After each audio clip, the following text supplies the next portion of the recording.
I'm already here with my friend and my colleague, nwokocha, to talk about the issues of the moment. Mr. nwokocha, anyway, we the media, we don't have titles. I don't know. Do you have a chieftaincy title or what? Yeah, well, good morning, viewers. Of course, we have titles, and but you don't. Are you a sir or a chief or is it? Yeah, I'm a chief of my community. Okay. Yes, congratulations. In fact, I'm known as Chief Odero, one of Amazon Autonomous Community in Abombise local government, and I'm also a pastor.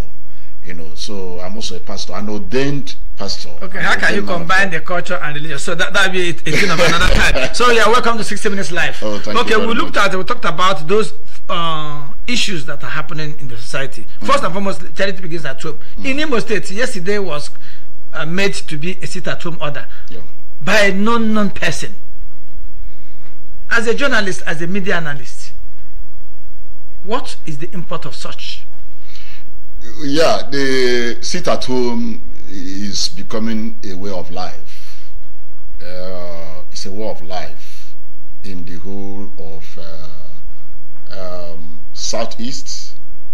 Anybody can just wake up one morning and send text messages or send in a video clip and tell you to sit at home, don't come out. It's a bad one. Last time, I think that was about 2 weeks ago, I sat down and analyzed that we have 150 days. 150 days. If you put it together, it will give you about 5 months that we are likely to spend in the course of sit at home. Now, if you look at the time Nnamdi Kanu was arraigned in court, and now it's more than a year now. And if you look at from now to the time Buhari will leave office, it's about 9 or 10 months now. If you put all these things together, it will give you about 2 good years. Now in these 2 years, look at it every Monday. That one is already outstanding in the whole of the Southeast, already outstanding in the South State. Every Monday, people will sit at home doing nothing. And the whole of the Southeast, we are likely to spend 5 good months sitting at home. Looking at it from the ones we've already spent and the one we are yet to spend.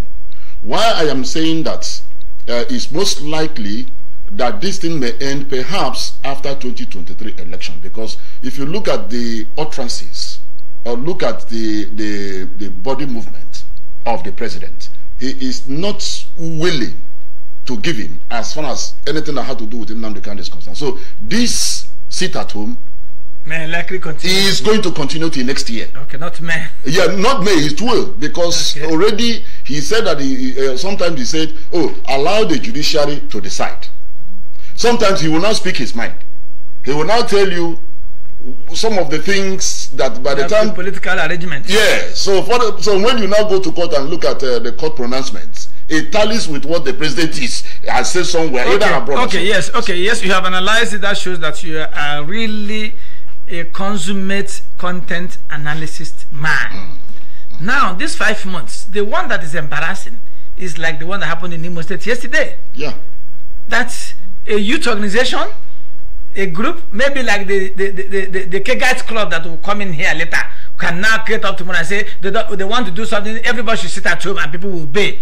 And then we have government. So what do you say to that? Yes, it shows the felon of the government perhaps across the South. I wouldn't say that of Imo State, because if you look at this sit-at-home thing, it cuts across the whole of the Southeast. Okay. It's not just about Imo State. Okay. Somebody can just send, even in overseas, send a video clip and tell Nigerians, look, in the whole of the Southeast, there won't be any movement. And you see people panicking. Why are they panicking? Why is it that people are obeying? People are not obeying because they want to obey. People are obeying because they are afraid that when they come out, they may be killed. Fine.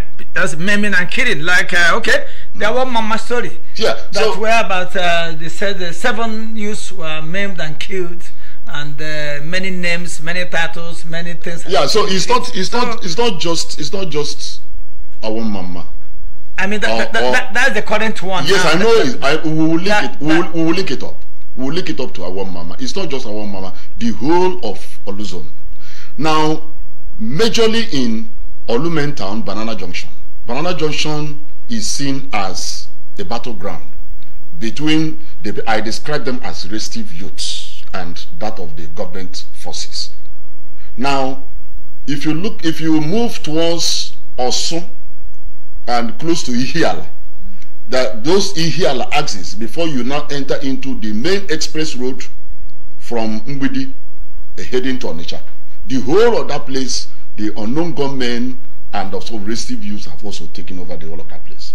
If you come to Omoma, the hometown of the governor, if you come to Awon Mama, the one that have just happened recently now, you now see that ordinarily it has become a way of life, killing. It is either soldiers are killed by these people I described as restive youths, because some people say I should stop calling them restive youths. But for me, I see them as restive youths because sometimes when you come close and they make some inquiries, they will tell you why they are angry. So when you describe them as unknown gunmen, there are people who also know them. Yes.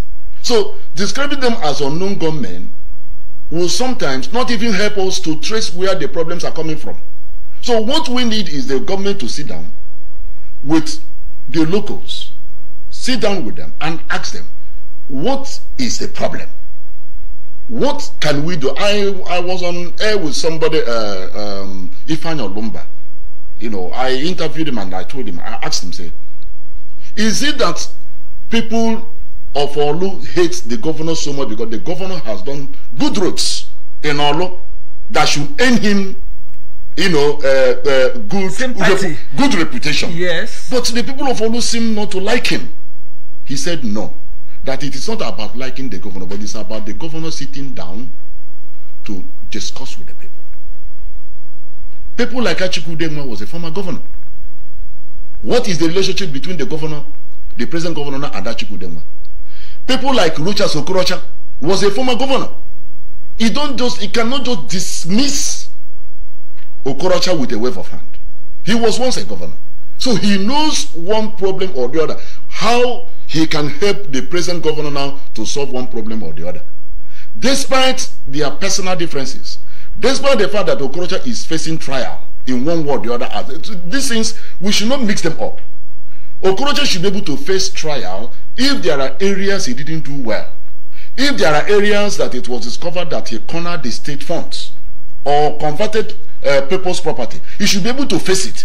Okay. But the governor should not dismiss him with a wave of hand in terms of consulting him as a former governor. For the interest of peace and tranquility. That's correct. In the state. Okay. Consult him. Look at other areas. Look beyond political party. APC, PDP, ABGA, Labour. Look beyond that. Consult widely. By the time you consult very widely, bring the stakeholders together and say, please, how do we overcome this problem? Okay. Yes, we have really talked about that much. I think let's move to another issue before we'll let's look at let's take one from the national. Okay.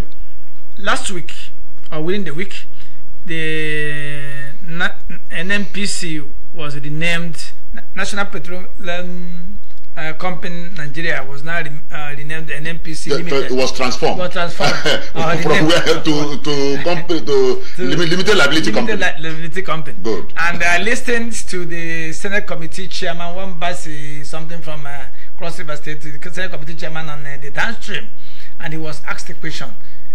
Now, what are the benefits of this limited to the Nigerians? He said they will pay royalty to the federal government. They're not going to put money into the federation account, but rather they will pay royalty to the government and they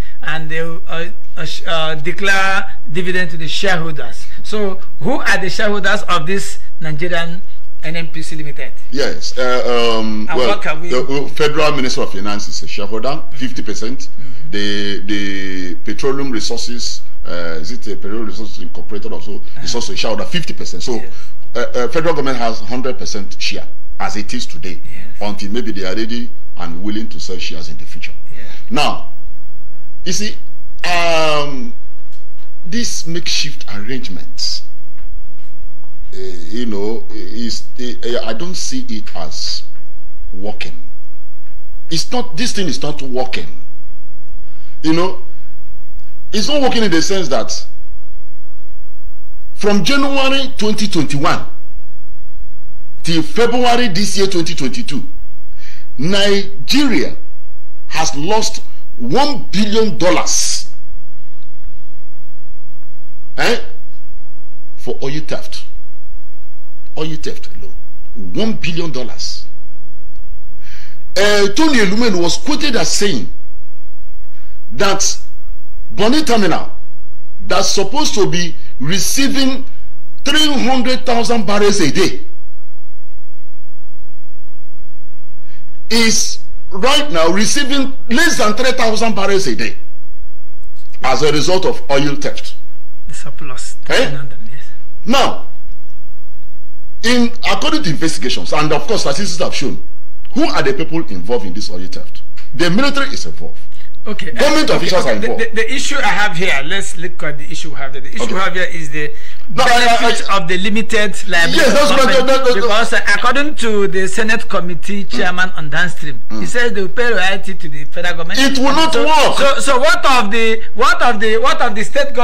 states where this oil things are being taken from, and then the resource control thing where state governments are saying, give us our oil, let us prospect as a true federalism so that we can pay royalty to the federal government. No, see, the truth of the matter is that where I'm driving at is to, I'm coming to tell you why this thing cannot work.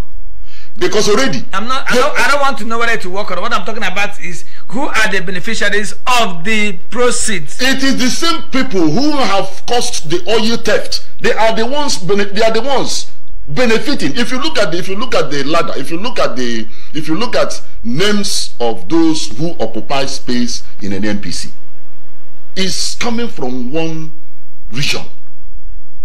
From number 1 to up to 12th position. Who are the people who are the owners of oil block? Who is the minister for petroleum for petroleum resources? The president himself. So if there are problems that have existed over the years and nobody is going to jail for stealing oil, so why would you not think that the NNPC Limited will work? A private company now. So why do you think it will work? Okay.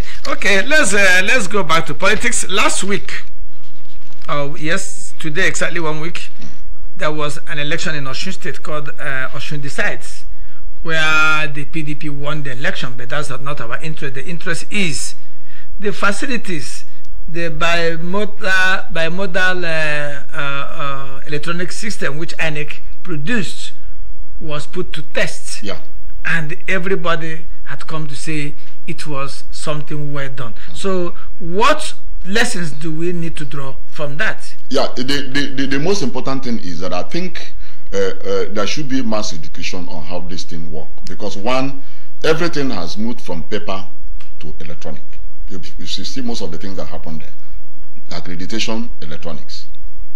Voting, apart from voting that you can print, everything is I would say 80% or 70% of everything is done electronically. So, and these are the kind of education I would think that INEC really need to go out for.